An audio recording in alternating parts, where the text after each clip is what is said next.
Méditation du 26 avril. Quand on veut être fidèle, on cherche des stratégies. Toutefois, de même que le serpent séduisit Ève par sa ruse, je crains que vos pensées ne se corrompent et ne s'écartent de la simplicité et de la pureté à l'égard de Christ. 2 Corinthiens 11, verset 3. Dans la mythologie grecque, nous trouvons l'histoire de Pénélope, l'épouse d'Ulysse, roi d'Ithaque, qui en raison de sa fidélité a été incluse dans les livres des femmes historiques. Son mari étant parti depuis longtemps loin de son royaume, plusieurs hommes sont venus demander la main de Pénélope. Constamment enjointe à choisir un nouveau mari, et lassée de cela, elle a fait le vœu de choisir celui qui deviendrait le nouveau roi lorsqu'elle aurait terminé le vêtement qu'elle était en train de tisser. Le jour, elle se consacrait au tissage et la nuit à défaire ce qu'elle avait tissé. Plusieurs années ont passé, ainsi jusqu'à ce que son époux bien-aimé revienne à temps pour reprendre sa vie avec sa fidèle épouse. Astucieux, n'est-ce pas? Extrait de Mujeres en la Historia, Les femmes dans l'histoire, aux pages 50 et 51, écrit par Jaime Maristani.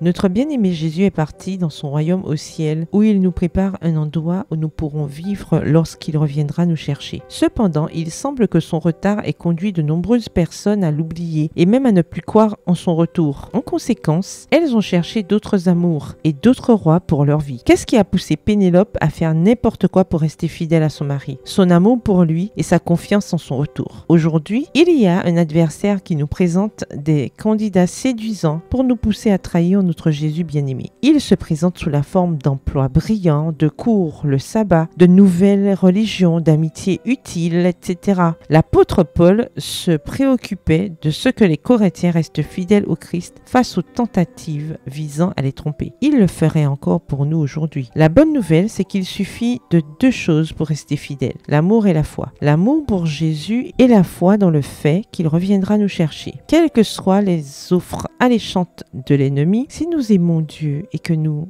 avons confiance en sa promesse, rien ne peut nous séparer de lui. Si vous le voulez vraiment, trouvez la stratégie pour rester fidèle jusqu'à ce que vous rencontriez l'époux. Il n'y a pas d'excuse. PS, heureuse de croire en son retour. Bonne journée, que l'Éternel vous bénisse.